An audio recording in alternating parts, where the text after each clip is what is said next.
Hey guys, this is Eve. Thanks for tuning into my YouTube channel. This channel is dedicated to exploring various topics in the metaphysics and looking at them from a very occult standpoint. I tell people that my videos are actually targeted toward a very small fraction of the world's population. They're referred to in the Bible as the 144,000. Okay, so these are people who are Rh negatives. They have Rh negative blood. And so Rh negatives represent 15% or less of the world's population. If you are a black Rh negative, then you represent 4% or less. Okay. So this video, I want to talk a little bit about aspects of channeling. Okay, aspects of channeling. I oftentimes identify myself as a channeler. Okay. However, everybody has the ability to channel. Okay, it just lies dormant, right? I repeat, everybody has the ability to channel. It just lies dormant. Okay. So, like, for example, one of the souls I have a contract with, when he was very young, he was like me. Okay. Very much a psychic. Very much, but he kind of blabbed a lot about a lot of things. And so, he got put under the radar when he was very young. And so they basically murdered him when he was young. They actually buried him, you know what I mean? Under a very masculine ego exterior. And so, but that feminine psychic aspect of himself still actually is accessible, you know what I mean? It's accessible through him. He still has that connection to his soul, but yeah, the soul born into this world was very feminine, okay? So he had to be destroyed, so to speak. And so, I wanted to really talk a lot about how when you're channeling, right, how this can leave you open for attack, okay? And the reason why you get attacked is because of something, well, one of the things is called transference. And so really transference is oftentimes associated with helping professions like psychiatry, psychology. In a way, you can say I'm kind of like a psychiatrist or a psychologist, just not clinical. Clinical psychiatry basically is based upon like a doctrine or what have you. You know what I mean? Like based upon patterns that we've seen in human behavior. This is what your quote unquote diagnosis is, right?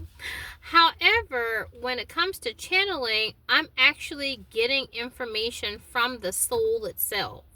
You see what I'm saying? And so it's kind of like, oftentimes people will deify me or think that I'm some type of like God from some other world or something like that. And think that, I'm giving them information. But really, they are giving me the information to give to themselves. Okay. So I'm just like an open, what is it called? Like a receiver. A receiver. You see what I'm saying? And so many people, especially in the hell realm, especially now, are separated from their subconscious. So, your subconscious, if you are separated from your subconscious mind, you will die. Okay, let's look at the word die, right? Like when someone passes away, they said this person died. Okay, why that word? We have to look at the words, okay, and look at the prefix di. Di, right? Die stands for divide. So you are divided between the conscious and the subconscious, or God and the devil, or whatever you want to call it. You see what I'm saying? Isis, Ra, whatever, the sun, the moon. There's so many different words for the opposites within consciousness, okay? So this is why you die. We die because we become separated from our subconscious, our consciousness, right? When we get up, we're separated from the devil, the veil of the ego, the subconscious. And so, basically when you are bringing the subconscious into the physical world, the conscious, world, then it can open you up for spiritual attacks. Okay. Okay. So like, for example, like a soul that I'm working with right now, I'm very much open for, attack, working with this soul, the thing is that this soul is very polarized or separated from himself, right? So in this incarnation, he's due to meet his twin flame, which is the physical embodiment of his subconscious. So he's due to meet the devil. But the thing is that in this incarnation is very detrimental because he'll be totally cut off from himself when he meets the devil or he meets his subconscious. And so it's a highly coveted, a highly attractive thing to meet the physical embodiment of yourself within your incarnation. It really is. But the focus is to realize the aspects of the twin within yourself, so it's not something where you're totally, quote unquote, what is it, like head over heels for that person, and you'll do anything for that person and you'll neglect yourself. So that leaves you open to be destroyed. You see what I'm saying? Because ultimately, souls, we want to be free. We don't want to be bound. And so I feel like, the type of love that this person will have for his twin is a very possessive type of love. You see what I'm saying? It's like you're not going anywhere. Okay, so oftentimes, like when I'm channeling, it's like he has his hand on my throat. You see what I'm saying? And this is he shows me a lot of different things, and it's important for me to relay this information to him, because when I'm interacting with the soul, there's a level of transference, okay? So, like, if you study transference when it comes to counseling or psychology, whatever the case is, like, the client is transferring their thoughts and their emotions about someone or something onto the practitioner. You see what I'm saying? Onto the practitioner. And so when I'm in meditation with the soul, with the self, not his physical self, because this has nothing to do with his physical self or his ego, but when I'm in I guess what you would say meditation with the soul, it's a transference of the twin and the feelings about the twin onto me, which is the practitioner. Okay? And so, really, to be honest with you, it's not really an issue per se, but because of the fact that I'm lacking in ego, especially when it comes to this particular soul, there's what you would call a counter transference, okay? So what does that mean? Like when a client comes into a doctor's office, right? They have to sign in. They say, my name is such and such. I'm here to see Eve, or whatever the case is, right? And, they come to your office or whatever the case is, you have a written diagnosis of, what the, the symptoms and, what's going on with the client or whatever the case is. And so the psychiatrist or psychologist, or in this case, the channeler, has, like an RX. You see what I'm saying? And so, it's like a process per se. But yes, the patient is, in this case more so because this is not like clinical psychology, but the patient is the one that's guiding, the channeler in terms of what to kind of like latch onto, what to know. You see what I'm saying? Because I feel like no one knows you better than you know yourself. And so sometimes, it's like with a channeler is watching the self. You see what I'm saying? Is watching the self while you're under like a hypnosis or something like that, to say, okay, this is what I got from our session or whatever the case is, and this is what, I'm looking to say to you. You see what I'm saying? But I feel like in the sessions I have with this soul, the soul is so polarized that there's a counter transference, okay? And so I'm sorry guys, but my lights keep, flickering on and off, but there's a counter transference, okay? And so with this counter transference, it's like I forget, there's a loss of ego, so I forget that I am the psychiatrist, or in this case, the channeler. You see what I'm saying? Like, it's like this person never checked in. Do you see what I'm saying? It's like this person never it's kind of like for example, when you are having a session with someone and say they're there to talk about issues involving their mother, right? So you as the psychiatrist will know that the person may be transferring their thoughts and feelings and emotions about their mother onto you, right? However, you, the psychiatrist, you know in the back of your mind that you're not that person's mother. You see what I'm saying? So you allow the transference, but you have a level of consciousness to where it's like, okay, I know that, once this soul leaves my doctor's office, right? That I'm me. You see what I'm saying? And they're them, and I'm not their mother. And this is a client. Do you see what I'm saying? But when it comes to countertransference, sometimes the psychiatrist, psychologist, or the what is it?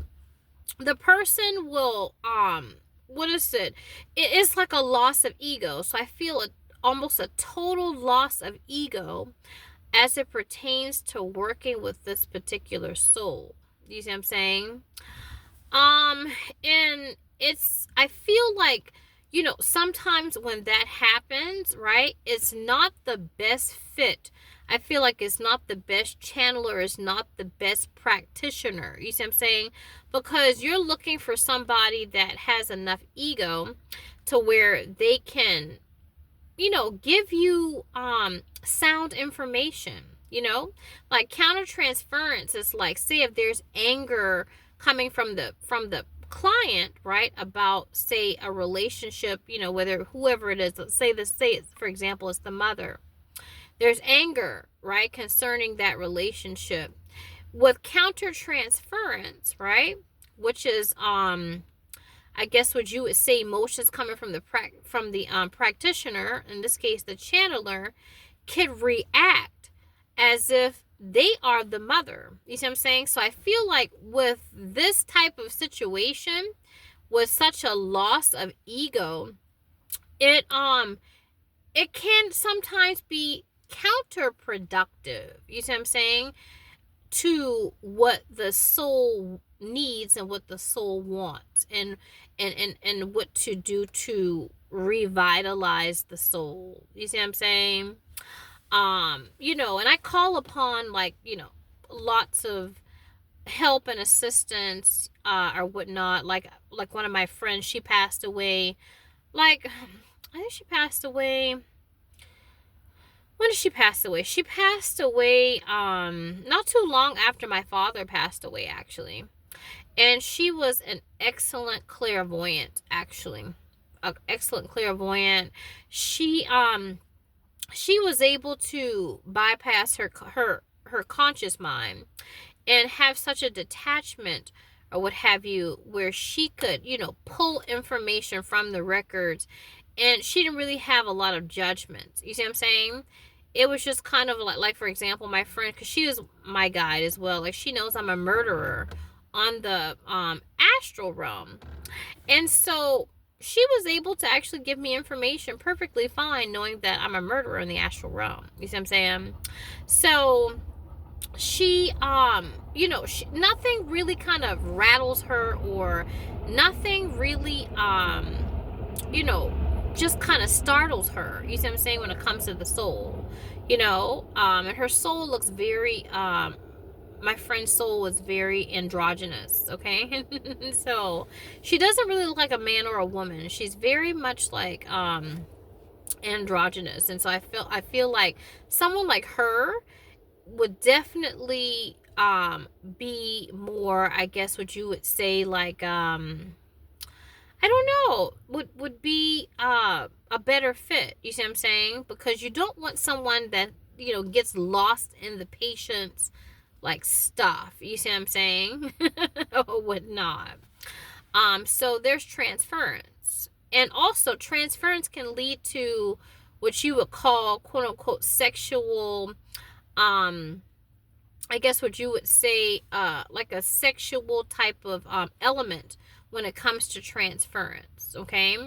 Because of the fact that, the thing is that in this realm, right, in 3D, sex is very much, I guess what you would say, perverted. You see what I'm saying? It's perverted. It's like sex is about, gratifying yourself physically and using someone to, to get what you want or what have you. You see what I'm saying? But really, sex, when you look at the fundamentals and the root of sex, right? Because everyone came through the sexual act, there's more to sex than what they are letting on. Okay?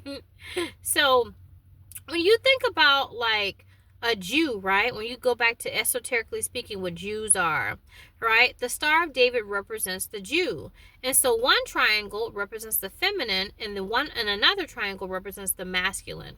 And so you have the intersecting of the two. This is a Jew. Now, you can actually, have realization or God realization. A woman can have the realization of the masculine, and the man can have realization of the feminine. Okay? However, when that's a problem, right, and there's a separation, the man will go seeking the woman and the woman will go seeking the man. Okay? So there is sometimes when a soul has a lot of feminine energy that lies dormant, they will want to copulate. You see what I'm saying? So it's nothing dirty or anything like that, but fundamentally speaking, they're trying to find wholeness on the physical plane. Okay? And so I do this a lot as well. With with one of my clients or whatnot, because he's very masculine here, and I'm very masculine in the astral realm. And so there is this inclination to want to copulate, with this person, but this is natural, this is normal. And it kind of goes along with Freudian psychology. A lot of times, like, people would say like Freud, really has a lot of doctrines that focus on sex and how sex is connected to the psyche and the mind. But really, it is very important. It is very important because we will use the sexual element on the physical realm to integrate those energies, and everybody wants to feel whole.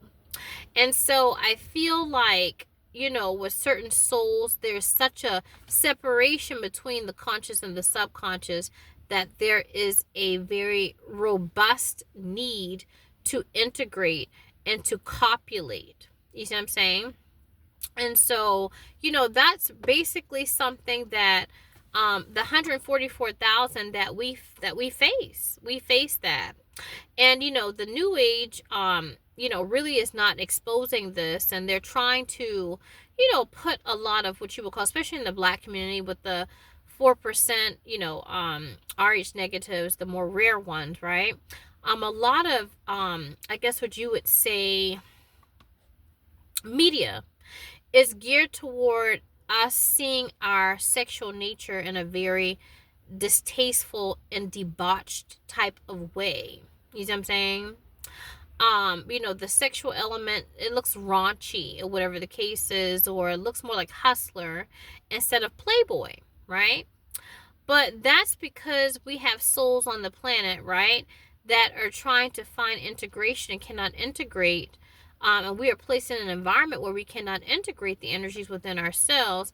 And so we are like whores on the astral realm, right? So certain, like, new age gurus like Brow Smart, right? Like he would go on his videos and talk about take that good ass prana. He's talking about the fact that the sexual element, the fact that we have souls that are so separated from the feminine or the masculine, right? Because his emblem on his on his channel, it only has one triangle. You see what I'm saying? So this is about a campaign to destroy the Jews, okay? To destroy the Star of David, the intersection between the feminine and the masculine. But you have a lot of artists that are out there that really, portray the sexual element in a very debased type of way. And so I want the 144,000 to know that, really it's not your fault, and that you should not be ashamed of your sexual, the sexual need, right, an impulse to copulate because of the fact that you're purposely separated from yourself. And sex is always pushed into the psyche. One thing I've found out, right, looking at different spiritual gurus, right, like Sadhguru and, just my own research, is sex is for the body. Sex is not for the mind. Once you put sex into the mind, you have perverted it. And so in our realm, sex is taken away from the root or the root chakra and is placed into the mind. Every time like you want to have sex, it's like, oh, you got to think about sex.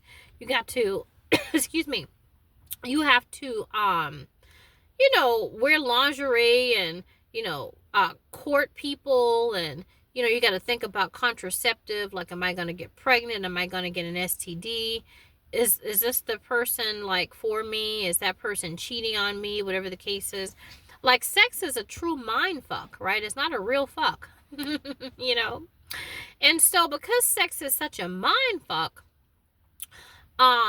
it's like, what's the point? You see what I'm saying? But they don't want you to truly experience sex the way that they do. The people that actually create this particular realm, they don't want you to experience wholeness.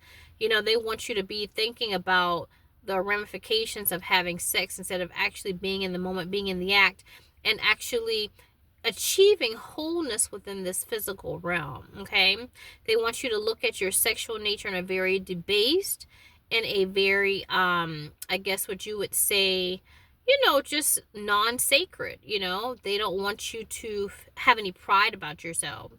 And so because sex is perverted here, and because we're taught to actually demonize our sexual nature, whatever the case is, and this is the construct and they facilitate that, then there's no reason to be ashamed of it, because it's not good to judge yourself for something that you the ego did not do.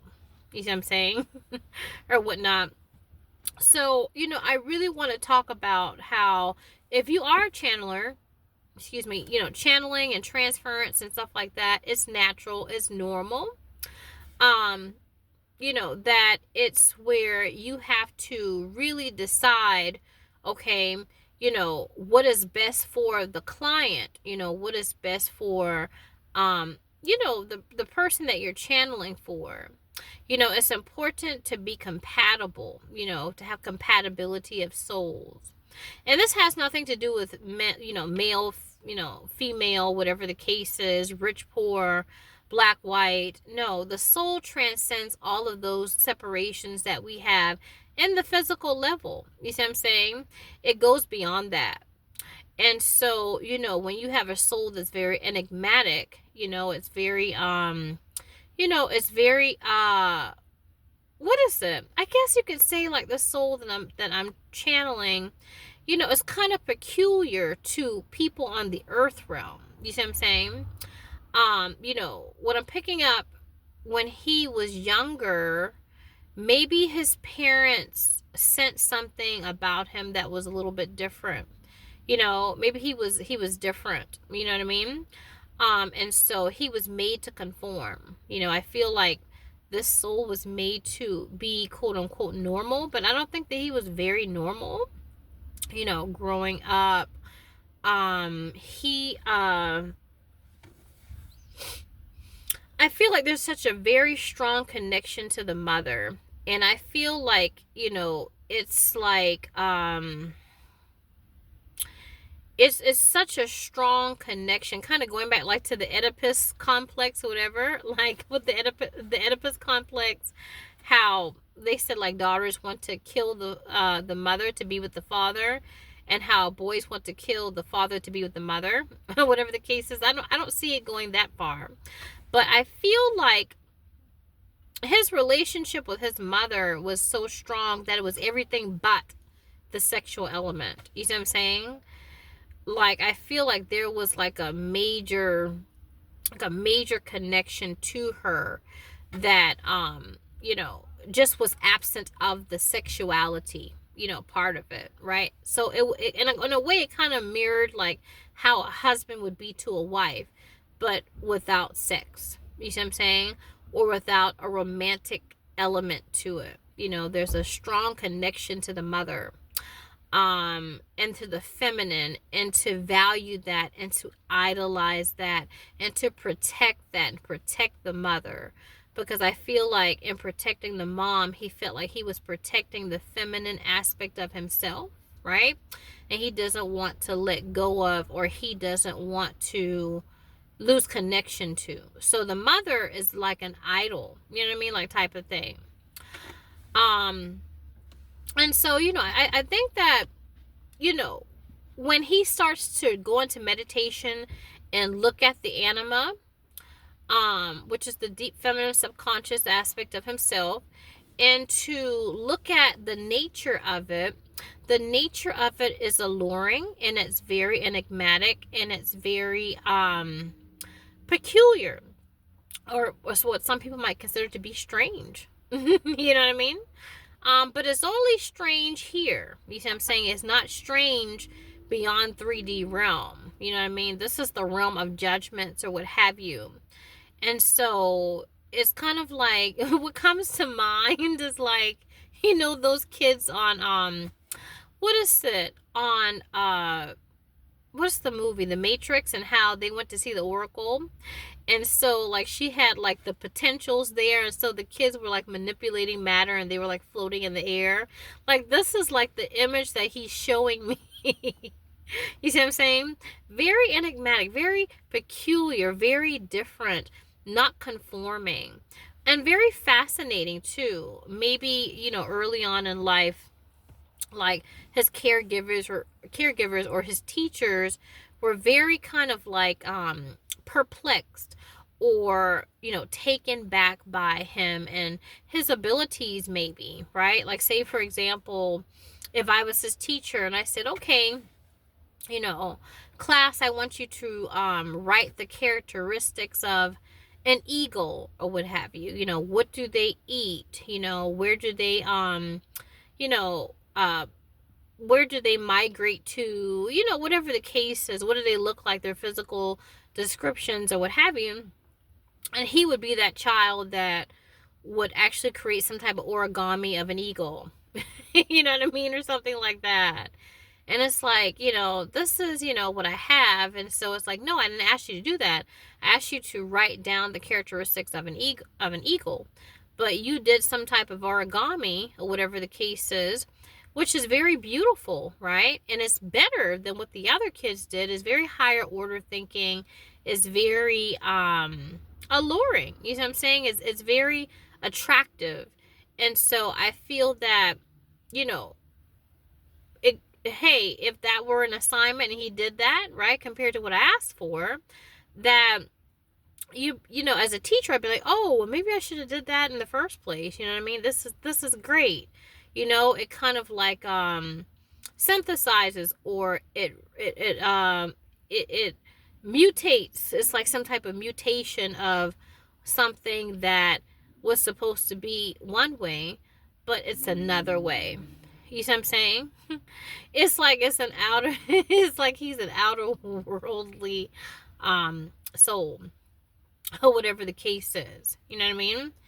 And so, you know, I just feel like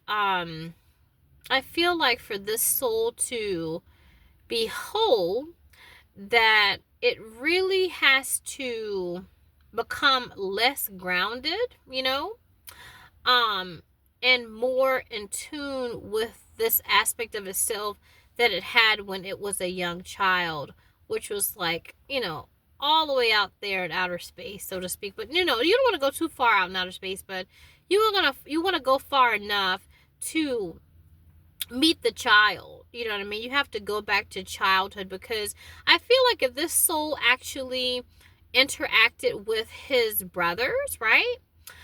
He will see that his brothers are not serious. You know what I mean? They're not serious, you know. They are childlike and whimsical and playful. You see what I'm saying? And so, excuse me, and really, children have more vitality than adults do, because we die, right? We divide between the conscious and the subconscious, but children are more integrated with their animas and animus, right? And so the boys have more connection to the subconscious feminine as a kid. And so his excuse me, his plan is to go back into his childhood. And I feel like he can do this through meditation. I feel like he can do this through talking to his parents, right? Especially his mom, to say, hey, you know, what type of kid was I like? You know what I mean? Yes, it is somebody else's perspective, you know, but I feel like the mom, you know, the way that his mom is, she'll be, you know, truthful to him and say, well, you know, when you did this or did that, we were all like, you know, who is that? You know, type of thing. You know what I mean? So, you know, I feel like going back to the child is going back to vitality. And so having this so-called quote unquote serious, you know, I guess what you would say aspect to chasing the feminine and embodying the feminine, possessing the feminine, right? is very important, you know, to kind of loosen that a little bit and to really find wholeness again, as a kid, you know what I mean, as a kid, and to explore and play and, you know, to get beyond a super grounded ego that he has been, you know, indoctrinated to, you know, to be, you know, like his father was. You know, his father was not very masculine at all, you know. In fact, like I said, very feminine, very psychic, a lot like me. It's just that he got, you know, he got put under the radar because he was so psychic. And so they decided to indoctrinate him and actually bury him under this masculine ego. Okay? Now, listen, when I say that, I'm not saying that the ego is bad and it's not good to be masculine. No, that's not it. Because the ego is important to being in this realm. You can't, I guess what you would say, go away from the ego. You know what I mean? Because that's death as well. You want to soften, you want to integrate the two. And so we don't want to shift, right, from ego to subconscious or conscious to subconscious and vice versa. We want to integrate. We want to balance or what have we. Don't want to shift, okay? Because shifting could be death as well, okay? So I think that that's, you know, pretty much what I want to talk about here, guys. Talk about transference. Talking about how, you know, it's important to pick the correct practitioner or channeler.